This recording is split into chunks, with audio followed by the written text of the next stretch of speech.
Racing takes place at the Vaal on Thursday, the 1st of February 2024, and just like that, the first month of 2024 is out the way, and we get into the month number 2, and we've got an 8-race program to look forward to on Thursday. Vaal Classic Track is where the racing will take place. 1,000 meters the distance for race number 1, 12:35 the off time. Joining me on the line is Alistair Cohen, and Alistair, just how are you doing firstly, and just a quick sort of summary of how the Met went this past weekend. Yeah, thanks, Raheel. Hello to you, to all the viewers and all racing fans. I thought the Met was great. The Met result may have been one that turned a few heads, with double superlative winning under Danny Muscat. Nick Johnson was undoubtedly the man of the match. He had an unbelievable day, even though his big gun could only manage 4th in the World Sportsman in Cape Town Met. I thought Dice's win in the Whirlpool Cape Flying was brilliant, but I thought the highlights of the day, as I said in the wrap with Neil Andrews afterwards, the highlights of the day for me was Princess Calais coming back to winning ways, completing Grade 1 wins all around the country. She now got that elusive Cape Town Grade 1 win, 5-time Grade 1 winner. To see her come back to life like that was quite special. I thought the day was excellent. There was a good crowd there, a nice, controlled, measured crowd that were there for all the right reasons, which I thoroughly enjoy. And onwards and upwards. And next year, hopefully, Hollywoodbets Kenilworth will be able to accommodate a bigger crowd. Should be able to, and we can push forward from there. But now all the big race attention moves on to Johannesburg. There's one big day left of the festival. That's on the 24th of February at Hollywoodbets Kenilworth. But of course, the next time we'll be doing a preview show, I'll be doing a preview show, will be all about the Tab Triple Crown, the Wilgerbos Drift Triple Tiara, which I'm looking forward to, because dare I say, I think the 3-year-olds in Joburg are more superior than those around the rest of the country. So we'll get a lot more clues leading up to champion season in the coming months from Joburg. Yeah, we're certainly looking forward to the meeting that's coming up this week, Saturday, and Alistair Cohen and myself will be doing the show on Friday. But we look forward to that action. But racing on Thursday, race number 1, 1,000 meters the trip. It is a maiden juvenile plate for fillies, and Gaelic Dancer is your favorite at 2-1. Force 8 is at 5-2. It's 3-1 Emblem of the Sun, 5-1 Willow Wild, 6-1 and Better Ball. Those number 5 Muscaletta is scratched. And Emblem of the Sun obviously ran 4th over the weekend, beaten behind Tamere from the Alec Laird yard. This horse, Gaelic Dancer, from the Robin Clausen yard, debuts, 2-year-old daughter of Karari, 200,000 rand purchase. What's your thoughts on the first? Not a whole lot here, Raheel, because obviously there's not much inspiring form to work with. The You Bring Me Joy form is the only bit of run-up that we can take, and there has been a bit of support, a touch of support for number 2. Alistair was just mentioning horse number 2, Force 8, currently at around 5-2 in the market. And yeah, Force 8 ran 4 lengths behind You Bring Me Joy, 4 lengths off You Bring Me Joy. Which race riders are concerned, but I just think the nature of the race lends itself to one of the first timers, and the fact that Gaelic Dancer is the daughter of Karari, and his progeny can be forward, they can be precocious, and this daughter of Karari gets Calvin Habib, who's riding the crest of a wave. Robin Clausen trains. He's been a bit quiet over the last couple of months, but it's a matter of time before she bounces back. It wouldn't surprise me to see a first-timer win it, and if she's the most ready, then I'd assume that she's the one that they all need to beat. Respect for number 1, Emblem of the Sun. That form update is vital enough. That probably is the best piece of form on offer. And I think number 8, Willow Wild, will improve a little bit. I don't know whether she'll have enough in the tank to turn around a 3-length deficit with number 2, Force 8, but I expect a touch of improvement from her. There was it grew very nicely first time out, so there might be a bit of an upward curve to come from the daughter of One World. Yeah, certainly a race that isn't overly strong on the form that the runners do bring into the race, and keep a close eye on the betting market with regards to horse number 4, Gaelic Dancer, who's currently at around 2-1. Moving along to race number 2, and this will be the start of the place accumulator. 1,000 meters the trip, maiden plate for maiden juvenile plate, I should say. 7 minutes past 1 is the off time. And your favorite in this race is Fire Attack at 15-10, 2-1 Ready Set Fire, 33-10 about number 1 Cosmic Speed.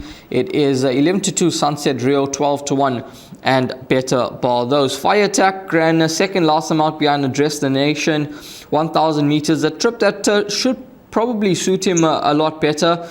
Diego de Gavea gets aboard this time for Alec Laird. And then you've got Ready Set Fire, who has run 4th, 2nd, so he's held on that run to Address the Nation by Fire Attack, well held, but has obviously made good progress in his last 2 starts.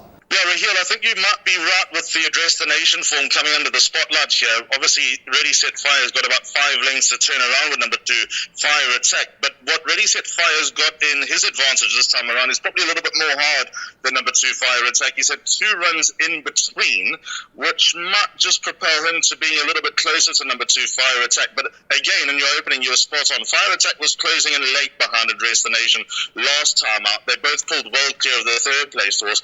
And having spoken to Alec Laird in Cape Town during sales week and during midweek, he's of the opinion that he's got a nice crop of 2-year-olds, and obviously with that Tantamere coming out and winning on Sunday, that information proved to be spot on. So I'd keep an eye on all the Laird babies. He's got another first-timer here in the form number 7, Sunset Riot, but I'd certainly lean towards the experience and the Son of Fire away with number 2, Fire Attack. Just one horse I want to mention, the first time, number 1, Cosmic Speed. This is a brother to Cosmic Highway.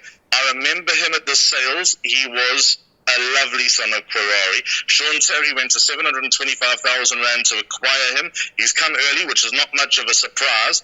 If there's a touch in the market with number 1, Cosmic Speed, respect that, because I'd expect number 1, Cosmic Speed to run a nice race first time out. But as it stands at the time of recording, 2 Fire Attack, 5 Ready Set Fire. Tough to split them as far as the PA is concerned. Both, in fact, you could probably get away with bankering either or. But number 1, Cosmic Speed, if there is any market support, just keep him in your black book. Horse number 1 currently trading around 33 to 10 in the market. Moving along to race number 3. This is a maiden plate for the fillies and mares over 1700 meters. And Caddy Zora is your favorite at 15 to 10. It is 4 to 1 about Donna Mo, 4 to 1 Happy Mo, 9 to 2 Teo Toriate, and then it's 8 to 1 and Better Bar those. Now this filly Caddy Zora, she put her debut run well behind her when running a good second behind Regal Daughter last time out, and she was making good progress throughout the race. That form line has obviously been franked by that filly that won over the weekend from the Waishong Marwin yard. This horse can only improve with that run under the belt, Alistair, now going over 100 meters more. Spot on. DeMarco's Jet was the winner out of that form, and I think even though it's only a 200-meter further run-in that Caddy Zora's got to negotiate, I think that will suit from the Turfentine Standside track to the Vaal. The Mother Goring Ghost has produced stayer after stayer. They get a trip. They well perform, those horses. Muzieni now takes over from Nathan Klink. And I like the way that she acquitted herself late last time out behind Regal Daughter. On that run, she's got number 9, Patches of Grey held to the tune of around 4 lengths, so that's got to be taken on board. Pilasande Polly takes her out on Patches of Grey. I don't think it'll be enough to turn the form around, but there's quite a bit of winning form here, Raheel, but I just think the improvement factor with Caddy Zora will give her the advantage. Number 1, Donna Mo can't be far away from winning. I like what she's done in her 2 starts in Joburg.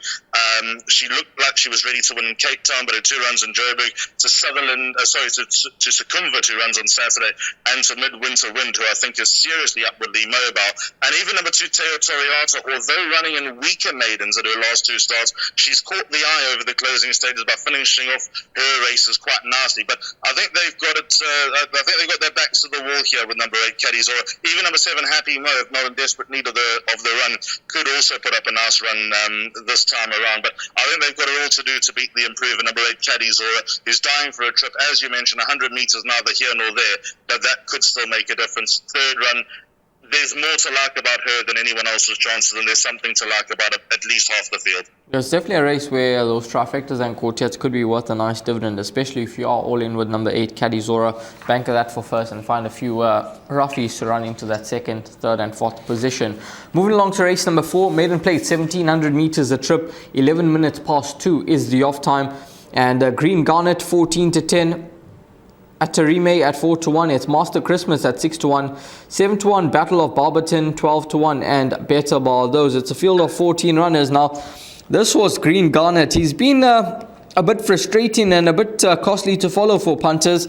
He's run second in 3 of his 4 starts to date. Gavin Larina aboard 2 draw, 1700 meters should suit him quite nicely, and he will no doubt strip a much fitter horse in this contest, and he should probably get the job done. I'm expecting a good improvement from this horse, number 13, Battle of Barberton. I think going over 1700 meters, I think he could make very, very nice improvement.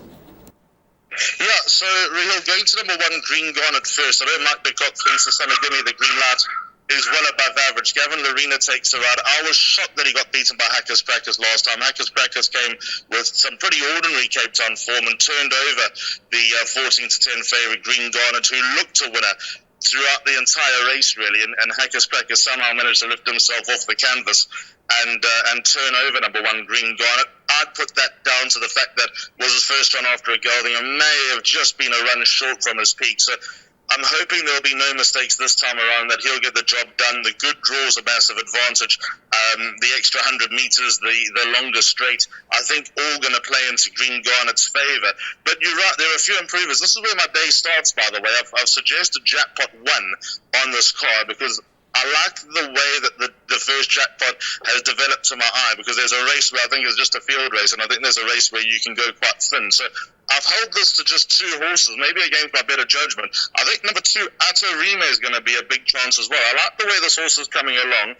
I also like the way this horse is finishing off his races. Paul Matchett's Yard's going along very nicely at the moment. He started the season with a bang, went through a little bit of a lull, but it looks like all is coming back into plan.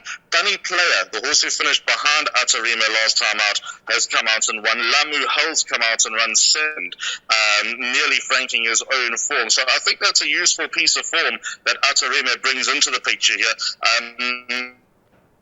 And also from a reasonable draw and the way that he's coming along all the time, I wouldn't let him run loose either. I think number 3, Master Christmas, has had a few better chances, found a few weaker maidens that he's failed to win. But you're right about Battle of Barberton. He's the likely improver in this race. I like the way that he went down to the start first time up, but I'm worried about him coming off a rest. First run as a gelding, that's a tick, but I think that he might... I'll take the stance that he might be a runaway, much like Green Garnet was last time. He might be a runaway from hitting his strap. So, interesting horse to watch, but I think Green Garnet and Atarime might just have his number this time. Yeah, it's numbers 1 and 2. Both runners trading right up there in the market. Green Garnet, well, punters will be hoping that he can get the job done and get that maiden out the way at start number 5. Moving along to race number 5 on the program, a Fillies and Mares 88 handicap over 1800 meters.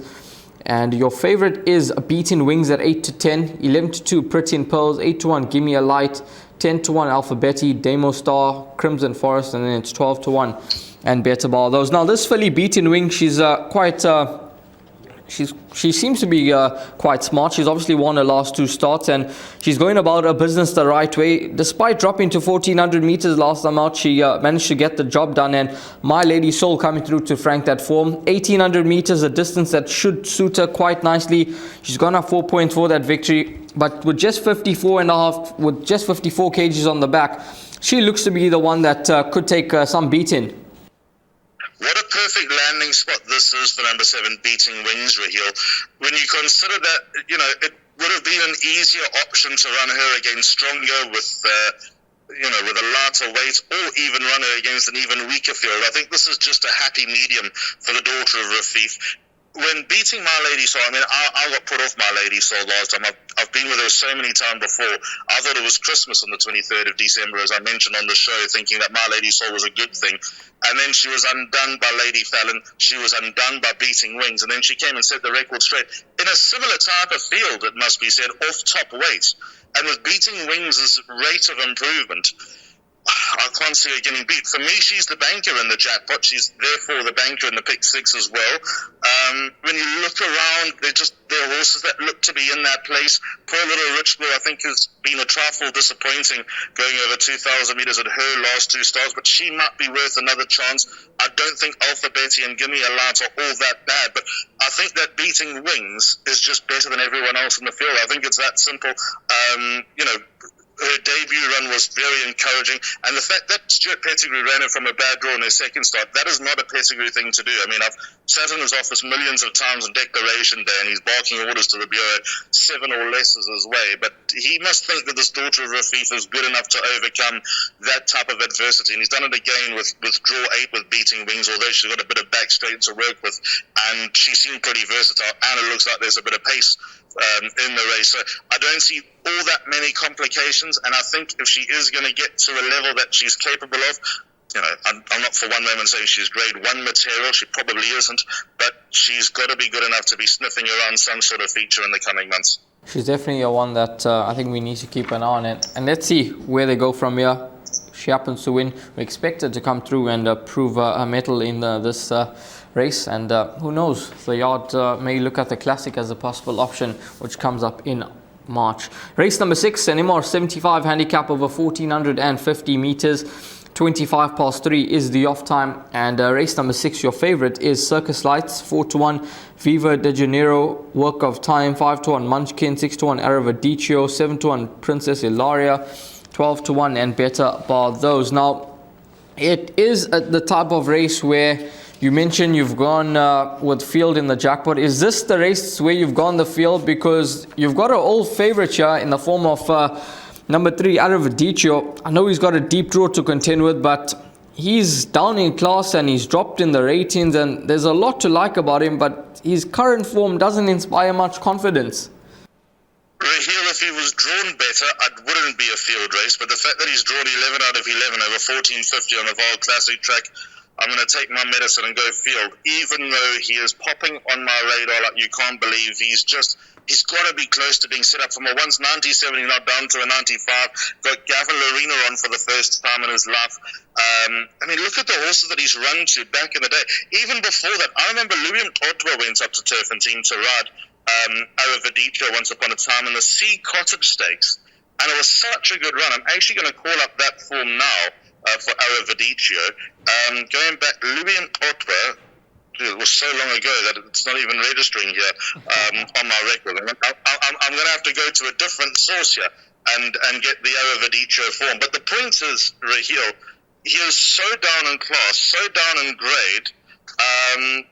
It's got to be time. I'd assume that De Kock's taken the stance of running him here because there's not too much left, or rather not too many races on the horizon for him to run in. Hence, he's run him here from a bad draw and taking his medicine. But just the way that he's run of late, dropping in and not really making much of an impression late, I think that could be... I think maybe they'll change tactics. I'm just looking here. He ran in the Secretariat stake. Look at this. Ran 2 lengths to Jimmy Don, getting 2 kilos from Jimmy Don, who of course nearly won the South African Classic as a 3-year-old. And then he ran in the Tony Ruffle, finishing 3 3/4 lengths behind Royal Victory off level weights. So that's the level of form that Aravadicio is capable of. That was when he was a 97. Now he's by gain. So I think we can eliminate that type of logic and that type of thinking from the equation. But is he better than a 75 in my head? Undoubtedly. So like I said, if he was drawn better, I'd think number 3, Aravadicio, a very, very hard horse to beat, but the draw just puts me off. 2 Work of Time can only improve. She beat a very, very bad maiden field last time. Do Solo is still a maiden. But this full sister of William Robertson, who visits Maritzburg on Sunday, can definitely step up. Munchkins have been so costly to follow, but Lucky Hudolakis is adamant that there's something there with the son of Rafif. So just keep safe of Munchkin rather than getting carried away. I'm waiting for Never Too Clever to run back down the Vaal straight. That's where he seems to be at his best. Circus Lights fresher for win. Written in Stone is under sufferance, but he's got good enough form, although I think he's better on the inside track. You can make a case for so many, and there's so many reasons why you can be put off by so many. It's a field race if ever I've seen it, but if Aravadicio, if they do change the tactics just slightly, and he's able to remember who he was about, just over a year ago, then he'll win, and he'll win well.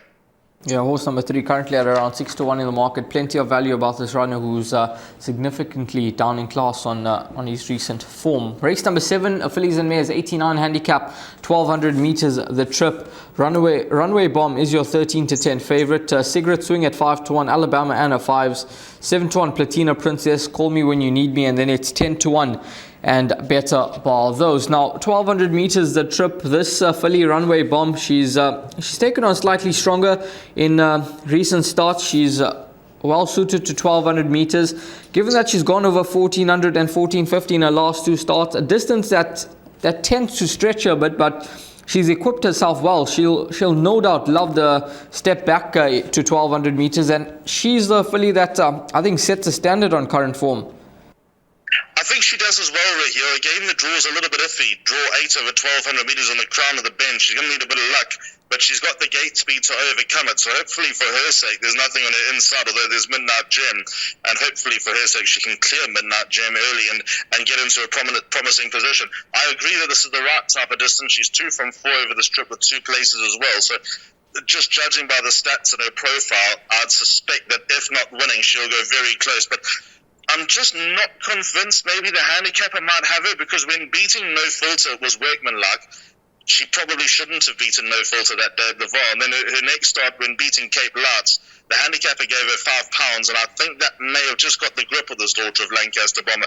We'll see, but even though she's a 3-year-old and all these horses are, or most of these horses are pretty much in that place, I think that she's pretty much reached her level, number 4, Runway Bomb. So I'm not writing off her chances, but the point I'm making is I've got 6 horses in my jackpot, so I think 13 to 10 might be a bit skinny. I've got number 1, Platina Princess, back to a sprint. Muzi Yen, he rides for Mike de Kock from a good draw. Her ratings come down ever so slightly. Her last run to Just Nuisance was fair. Her penultimate start, she was controversially perhaps declared a runner when it didn't look all kosher at the start, but anyway, that's the decision that was made. She's run with better than a lot of horses in this race. You've got to give weight away, but I think she's earned that by her old career. 2, Call Me When You Need Me, may have just stagnated a bit, but I think she may have needed her last run behind Golden Sickle over 1,000 metres. I'd expect a little bit better this time around. 4, Runway Bomb is obviously in, and then 5, 7 and 8. So Midnight Gem, another horse I don't like letting run loose. Dennis Schwarz takes her out. Philip Labuschagne. Been a while since her last win, but she's also kept some pretty good company of late. The 5, Midnight Gem's not one to totally ignore. And then 7 and 8, the other 2 horses, Lucy in the Sky, who runs just about every week. When Gavin Lorena rides Lucy in the Sky, that's when it's showtime. Gavin's 3 from 9, including a heap of places, 5 other places, so only missed the fame once on number 7, Lucy in the Sky. For me, that's a good enough stat and a good enough record to respect. And then number 8, Sigrid Spring. She's just holding form to a good level at the moment, so she's just very difficult to ignore, despite being a loser at her last 2 starts, and without winning, going from an 80 to an 87. That's a stiff one, but it looks like she's also improving. It's a very complex race, this Hill. There are lots of chances. Even number 9, Alabama Anna, who I've left out. Lady Fallon's come out and franked that form herself. I'm a little bit worried about Alabama Anna around the turn. I think she's just best down the straight, so that's why I've sidestepped her this time around, and she's got the worst of the draws. It's a race where I think you look past number 4, Runway Bomb, and you can be in for a good result here, because if Runway Bomb misses, tickets are going to be going in the dustbin here with this in race number 7. So I think it's a race where you either take a stance, you all in with the 4, or you play wide. And as you've heard from Alistair, there's a few horses that could certainly make Runway Bomb run in this contest. Race number 8, the final race on the day. Fillies and Mares, 74 handicap, 1200 meters the trip, 1640 is the off time. Cerulean Dancer is the 5-2 favorite. It's 28-10 Give Me the Flame, Law of Success, 33-10 Lady Crusade, 14-1 and Better Bar. Though just coming through that number 7, Simply Magic is scratched, so there's been quite a bit of deductions in the market here. But race 8, your thoughts on the final race on the day? This filly, Law of Success, I thought she's running quite well, and that next career victory doesn't seem to be too far away. I'm going to surprise you here, Raheel. It's not a nice race. It's difficult to totally ignore the chances of any horse, and it's difficult to make a very strong case here for any horse. Although I thought number 7, Simply Magic, had a chance. Her scratching perhaps simplifies it slightly. My top choice is number 8, Give Me the Flame, because her last win over Viva de Janeiro was so commanding from start to finish. The drop in distance for me is not much of a worry on what we saw last time, because she went off to the front and she just kicked away. She had gears, and despite the drift in the market, as Nico Graziotis made clear in the commentary, she was still much too good, and she's only got a £4 penalty for winning by 3.5 lengths when beating Viva de Janeiro. So, and Viva de Janeiro, of course, runs earlier on in the card, runs in race number 6, so that will be a good guide for the chances of number 8, Give Me the Flame. But my surprise here, and this is a play straight out of the Sheldon Peters playbook, is with number 10, Kill Shot. Look at Kill Shot, from a once rating of 97. In record time, this horse is down to a 60. And I think that she's needed her runs, and needed them very badly. Off for nearly a year between Christmas Eve 2022 and October 2023. She ran in a graduation plate, wrong race in her first run back, but that was obviously just to blow off the cobwebs rather than expect anything. Second start back, probably also needed. Third start back over 1,400 meters. might have been a bit of a stretch, but last time, dare I say, there was a sign of life from number 10, Cool Shot. To make a case for her winning would be foolish, because it's hard to make a case for her winning. The point I'm making is that this is a quartet race, and it's not beyond the realms of possibility that number 10, Cool Shot, runs into the first four. So my play here will be double float, 8 and 10 by the field. Hopefully Cool Shot runs into the first four, because that's exactly the result that I'm looking for. And another horse at a bit of a price who I don't think has her legs totally tied up here, Raheel, is number 5, Life Lesson. Don't ask me why. I thought the last run to My Lady Soul was fair enough. Since coming out the maiden, she's had 2 misfires. It's probably the easiest way of explaining it. But dropping in distance might be what she's looking for. I think that she's also got a bit of hope of running into the first four in a very, very complex race. But my money maker here is number 10, Cool Shot, but the horse to beat is 8, Give Me the Flame. Horse number 5, Live Lesson, 25 to 1. Number 10, Kill Shot, 33 to 1 in the market. And if these two horses have to arrive in those quartets, well, it's going to be a bomb result. And if you're on the receiving end of that winning quartet, well done to you, because you've heard from Alistair. He likes these 2 horses as some nice lurkers in the race, but more especially number 10, Kill Shot from the PJ van Meulen yard with Nathan Klink taking a ride. But Give Me the Flame, she's possibly the one to beat from a 2 draw. Siando Sasibo takes 1.5 kgs off the back once again. We're going to move along to the suggested bet, and Alistair will take us through his suggested bet, which is Jackpot 1. And Alistair, take it away with your suggested bet. Jackpot 1, which starts at 11 minutes past 2. If it was 10 past 2, I don't see much of a difference. Anyway, you got an extra minute. 1 and 2 in the first leg. Green Gone is an utter remake for me. But banker number 7, Beating Wings, and then it opens up. So I've gone field in the third leg in a field of 11, so multiply the perm by 11, and so far 22 rand spend, and then another 6 horses in the final leg. 1 Platina Princess, 2 Call Me When You Need Me, 4 Runway Bomb, 5 Midnight Gem, 7 Lucy in the Sky, and 8 Sigurd Swingen. That's your winning jackpot for Thursday. I like that. That's your winning jackpot for Thursday. 132 rand is the cost for Jackpot 1. And Alistair has given us a nice roughie in race number 8 to play around. So hopefully the guys listen up and they catch that quartet in the final race. Alistair, thanks very much for your time. All the best, and have a wonderful week. We'll touch base again on Friday. Perfect. Looking forward to it. That Saturday card, the first leg of the Triple Crown of Hollywoodbets Triple TR. It's always an exciting time. Looking forward to being up in Joburg over the weekend as well, just to catch up and see what's going on. Spending a couple of days that side. So yeah, all good, and enjoy the rest of the week. Raheel, to you, the viewers, and all the racing fans. Hope it's a successful Thursday, and looking forward to doing it all again for the weekend. Absolutely. Looking forward to racing on Saturday, but first and foremost, racing on Thursday out at the Vaal. Hopefully, it is a profitable day's racing for you.